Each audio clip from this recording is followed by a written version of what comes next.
नमस्कार दोस्तों, मैं सोनम जैन और आप सभी देख रहे हैं एस टी सोनम चैनल पर आप सभी का स्वागत है। दोस्तों, आज की कहानी है देवरानी जी बहुरानी नहीं नौकरानी बनने के लिए तैयार हो जाइए, भाग 4। यदि आप सभी को मेरे द्वारा लिखी गई ये कहानी पसंद आए तो चैनल को सब्सक्राइब कर लीजिएगा और पास में जो बेल आइकन का बटन है उसे प्रेस करना बिल्कुल ना भूलें, क्योंकि उसी से मिलेंगी आप सभी को मेरी आने वाली हर कहानी की नोटिफिकेशन। कहानी पसंद आने पर वीडियो को लाइक कर दीजिएगा, क्योंकि आप जानते हैं जब आप करते हैं वीडियो को लाइक तो मुझे मिलती है नई नई कहानियाँ लिखने के लिए प्रेरणा। और हाँ, कहानी को अपनों के साथ शेयर जरूर कीजिएगा, जैसे कहानी ज़्यादा से ज़्यादा लोगों तक पहुँच सके। तो चलिए कहानी शुरू करते हैं। गोपाल और वंदना का रिश्ता तय हो चुका था। विनीता अपने परिवार सहित घर वापस आ गई थी। तभी शोभा विनीता से कहती, भाभी जेची तो कोई कम है नहीं। वही पहले ही हजारों रुपए की मिठाई लेकर उस गवार के घर पर गए थे। उन्होंने तो सिर्फ 1,000 का नुकसान किया है, लेकिन आप भी कोई कम नहीं है। उस गवार को सोने के कंगन पहना कर आ गई। मुझे तो आज तक कभी पहनने भी नहीं दिए और उसे अपने कंगन देकर आ गई। कहीं ऐसा तो नहीं कि भाई आपको कुछ ज़्यादा ही बहाने रखी हो। आप उसे इस घर की नौकरानी नहीं महारानी बनाना चाहती हूँ क्या? क्योंकि सोने के कंगन महारानी के हाथों में अच्छे रखते हैं, नौकरानी के नहीं। तब विनीता कहती, छोटी तू ना बहुत चढ़ती उतावली हो जाती है। अरे वही सोने के कंगन तो मैंने उसे इसलिए पहनाए क्योंकि वही सोचे कि उसकी ससुराल में उसकी 2 बड़ी बहन उसका इंतजार कर रही हैं, और जैसे मैंने उसे सोने के कंगन पहनाए हैं ना, वैसे ही वापस ले लूँगी। बस उसे एक बार इस घर में तो आने दे। और यदि उसने वापस नहीं किए तो? शोभा ने कहा। तब विनीता ने कहा, ऐसा कभी नहीं होगा, और उसके तो मुंह में जवान ही नहीं है। वह सोने के कंगन देने से कैसे मना करेगी? शोभा कहती, हाँ वैसे कह तो आप सही रही हैं, मैं भी ना जल्दी परेशान हो जाती हूँ। तब विनीता ने कहा, अब यह परेशानी छोड़ और कुछ ही दिनों में देवर जी की सगाई है तो अपने लिए शॉपिंग कर ले, वरना बाद में कहेगी कि मेरी शॉपिंग में कमी रह गई। गोपाल और वंदना की सगाई का मुहूर्त एक हफ्ते बाद का निकला था और सगाई का प्रोग्राम वंदना के घर पर था, इसलिए वंदना के परिवार वाले कोई भी कमी रहने नहीं देना चाहते थे। अपनी बेटी की सगाई में वंदना की माँ कहती, लड़के वाले बहुत पैसे वाले हैं, इसलिए हमें उनके हिसाब से ही खर्च करना है।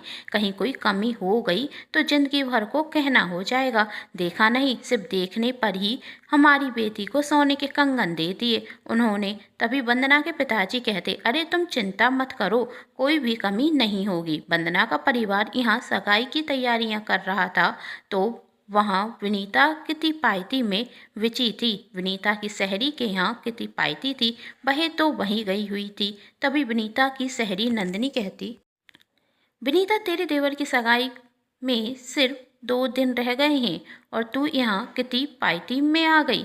मैंने तो सोचा तू घर पर बिजी होगी इसलिए आएगी नहीं। विनीता ने कहा, क्यों, मैं क्यों नहीं आती? तब नंदिनी कहती, घर पर भी तो कोई काम होगा ना, अब सगाई है तो घर पर भी तो तैयारी करनी होगी ना। तभी विनीता ने कहा, काम है लेकिन मैं क्यों करूं? वह गोपाल है ना, उसे सब कुछ बताकर आ गई हूँ और वही सब कुछ करेगा। आज तक मैंने अपना कोई काम नहीं किया तो उसकी सगाई की तैयारियां मैं कब से करने रखी? तेरा भी दिमाग खराब है। तभी नंदिनी ने कहा, देखते हैं कि और कितने दिन तू अपनी हुकूमत चला सकती है। अब तो गोपाल की शादी होने वाली है तो उसकी पत्नी ज़्यादा दिनों तक तेरी हुकूमत नहीं चलने देगी। तब नीता कहती, तूने मुझे पागल समझ कर रखा है? तूने क्या सोच कर रखा है कि मैं कोई ऐसी वैसी लड़की से गोपाल की शादी कर दूंगी? मैंने गोपाल के लिए एक ऐसी लड़की ढूंढी है जो गोपाल की तरह मेरी उंगलियों पर नाचेगी, जिसके मुंह में जवान नहीं होगी, जो गाय की तरह सींधी है। तब नंदिनी ने कहा, आज के टाइम पर ऐसी लड़कियां नहीं मिलती हैं। विनीता, तू गलतफहमी में मत रहे, और गोपाल ना पढ़ा लिखा नहीं है, लेकिन वह लड़की तो अनपढ़ नहीं होगी ना।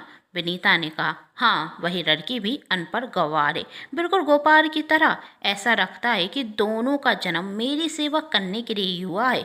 तू और बकवास मत कर, चलो कोई गेम खेलते हैं। और हाँ, 2 दिन बाद मेरे देवर की सगाई है ना, तो तुम सब आकर देख लेना मेरी देवरानी को, जो आएगी मेरे घर पर बहू रानी नहीं नौकरानी बनकर। इसी तरह दिन निकलते गए और आज वही दिन आ गया जब वंदना और गोपाल की सगाई थी। वंदना के परिवार वालों ने अपनी तरफ से पूरी तैयारी की हुई थी, सगाई में कोई कमी न रह जाए। विनीता और उसके परिचित भी सगाई में आ चुके थे। कुछ ही देर में गोपाल और वंदना की सगाई होती। वंदना को देखकर विनीता की सहेली नंदिनी कहती, तो तूने इसे चुना है अपनी देवरानी के रूप में? विनीता ने कहा, हाँ है ना एकदम गाय। तब नंदिनी ने हंसते हुए कहा, विनीता तेरी आंखें धोखा खा गईं। यह गाय नहीं शेरनी है जो शिकार भी करती है। विनीता ने गुस्से में कहा, क्या बकवास कर रही है? नंदिनी ने कहा, बकवास नहीं कर रही हूँ, बिल्कुल सही कह रही हूँ।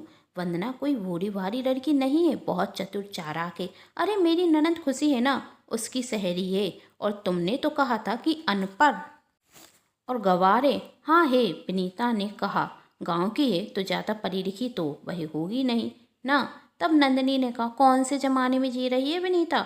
आजकल की गांव की लड़कियां भी बहुत होशियार होती हैं, और वंदना ना अपने कॉलेज की टॉपर है, क्या बक रही है? विनीता ने गुस्से में कहा। नंदिनी ने कहा, जो भी कह रही हूँ सच कह रही हूँ। तुमने तो अपने पैर पर कुल्हाड़ी खुद ही पटक ली, इसे अपनी देवरानी चुनकर। अब देखना कैसे यह चतुर चालाक तेरे घर से तेरी हुकूमत निकालती है। तू क्या कहती है? तू अपनी देवरानी को नौकरानी बनाकर लेकर आएगी? और कहीं ऐसा ना हो तेरी देवरानी के आने के बाद तुम अपने घर की नौकरानी बनकर रह जाओ। बस कर तू, यदि एक और शब्द कहा ना तो तेरे लिए अच्छा नहीं होगा, विनीता ने गुस्से में कहा। तब नंदिनी कहती, हाँ अब मैं कुछ नहीं कहूँगी, जो भी कहेगी तेरी देवरानी कहेगी। जानती है, जिस दिन तूने इसकी भाषा सुन ली ना, उस दिन तेरी बोलती बंद हो जाएगी। यदि तू शेर है तो यह सवा शेर है। तभी वहाँ खुशी आकर नंदिनी से कहती, भाभी आप और यहाँ? नंदिनी ने कहा, खुशी यह मेरी दोस्त विनीता है और गोपाल इन्हीं के देवर हैं।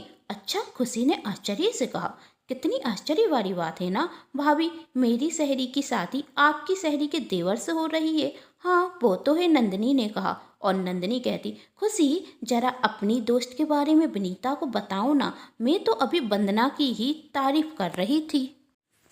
बता रही थी कि वंदना तो अपने कॉलेज की टॉपर है, तुम भी कुछ बताओ ना। हाँ भाभी, खुशी ने विनीता से कहा, सच में वंदना तो पढ़ाई में बहुत होशियार है। हम शहरियों को जब भी कोई परेशानी होती है ना, तो हम सीधा वंदना के पास ही कॉपी किताब लेकर पहुंच जाते हैं। वंदना मेरे साथ शहर में ही पढ़ी लिखी है और वहीं मेरी उससे अच्छी दोस्ती हुई है। हमारी वंदना दिल की बहुत साफ है, हमेशा एक ही बात कहती है, ना ही किसी के साथ गलत करती हूँ और ना ही किसी के साथ गलत होने देती हूँ। हम जिस कॉलेज में पढ़ते थे ना, उस कॉलेज के सीनियर हमारे साथ रैगिंग कर कर हमें परेशान करना चाहते थे, लेकिन जब उनका पारा वंदना से पड़ा तो सबकी अकल ठिकाने आ गई। यह कहना गलत नहीं होगा कि वंदना तो हमारी रीतर है, विनीता ने अचंभे से कहा। रीतर? खुशी कहती, हाँ भाभी रीतर, और वंदना तो हर एक काम में होशियार है, चाहे वह घर में खाना बनाना हो या कॉलेज की पढ़ाई, और यहाँ तक कि वह तो कॉलेज के हर एक ड्रामा में भी प्रथम आती थी। मैं तो कभी कभी सोचती हूँ कि एक लड़की में इतने सारे हुनर कैसे हो सकते हैं। मैं वंदना से कहती भी हूँ कि तू पढ़ी लिखी है तो एक अच्छी नौकरी करना, क्या तू शादी के चक्कर में पड़ गई? तो कहने लगी, शादी तो मैं आज नहीं तो कर करूँगी, तो आज ही कर लेती हूँ, उसमें बुराई क्या है? और पढ़ी लिखी हूँ तो इसका मतलब यह थोड़ी ना कि मैं घर के काम ना करूँ, और पढ़ी लिखी हूँ इसलिए तो किसी भी परेशानी में ज़रूरत होने पर अपने पैरों पर खड़ी होकर नौकरी भी तो कर सकती हूँ। वंदना तो यह भी कहती है कि हम लड़कियों को हर एक काम में परफेक्ट होना चाहिए, इसलिए तो उसकी बात मानकर आजकल मैं भी भाभी से खाना बनाना सीख रही हूँ। क्यों भाभी? खुशी ने नंदिनी से कहा। हाँ खुशी, तुम अपनी सहेली के पास जाओ, बहे वहाँ अकेली है, मैं विनीता से बातें कर कर आती हूँ। ठीक है भाभी, कहकर खुशी वंदना के पास चली जाती और नंदिनी विनीता से कहती, इतनी तारीफ काफ़ी है तेरी देवरानी की, क्या कुछ और भी बताऊं? विनीता ने गुस्से में कहा, बस कर नंदिनी, और मजाक मत बनाओ मेरा, और तू भूल रही है अभी सिर्फ सगाई हुई है, शादी नहीं। तब नंदिनी कहती, तो क्या हुआ, कुछ दिनों में शादी भी हो जाएगी और यह चतुर चालाक लड़की तेरी देवरानी बनकर आएगी, और फिर तू ही बनेगी अपने घर की नौकरानी, क्योंकि यह तो तेरी गुलामी करेगी नहीं। सुना नहीं खुशी ने क्या कहा? ना ही वही कभी गलत करती है और ना ही कभी किसी के साथ होने देती है। फिर ऐसी लड़की अपने साथ कुछ तो गलत होने नहीं देगी और पढ़ी लिखी है तो अपने पैरों पर खड़े होकर नौकरी भी करेगी, पर तेरी तो नहीं सुनेगी। और हाँ, जब वंदना नौकरी करेगी तो घर के काम तो तुझे ही करने होंगे ना। हंसते हुए नंदिनी वहां से चली जाती। यह सब कुछ शोभा भी सुन लेती और कहती, भाभी यह क्या हो गया? यदि सच में वंदना हमारे घर पर आ गई ना तो हमारी तो उड़ती गिनती शुरू हो जाएगी। रमेश काका ने तो हमें बेवकूफ़ बना दिया। उन्होंने जानबूझकर हमारे सामने ऐसी बातें की कि हम इस वंदना को भोली भाली समझने की बेवकूफ़ी कर गए। भाभी कुछ कीजिए, वरना सच में हम अपने घर पर नौकरानी बनकर रह जाएंगे। तब विनीता कहती, रमेश काका को तो मैं छोड़ूंगी नहीं और तू कायरों वाली बातें करना बंद कर। कहा ना मैंने कि अभी सगाई हुई ये शादी नहीं, और अब यह शादी मैं किसी भी कीमत पर होने भी नहीं दूंगी, क्योंकि आज भी गोपाल मेरी सुनता है और वह मेरे एक बार कहने पर इस शादी से इनकार कर देगा। नहीं भाभी, ऐसा नहीं हो सकता, क्योंकि जब रमेश काका आपसे इसका कारण पूछेंगे तो आप क्या जवाब देंगी? विनीता ने कहा, यह शादी तो नहीं होगी, चाहे अब मुझे कुछ भी करना पड़े। क्या विनीता रोक पाएगी वंदना और गोपाल की शादी होने से? जानना चाहते हैं ना? तो कहानी के साथ बने रहें और चैनल को भी सब्सक्राइब कर लें, क्योंकि जब भी मैं लेकर आऊँ इस कहानी का नया भाग तो आप सभी को पता चल सके।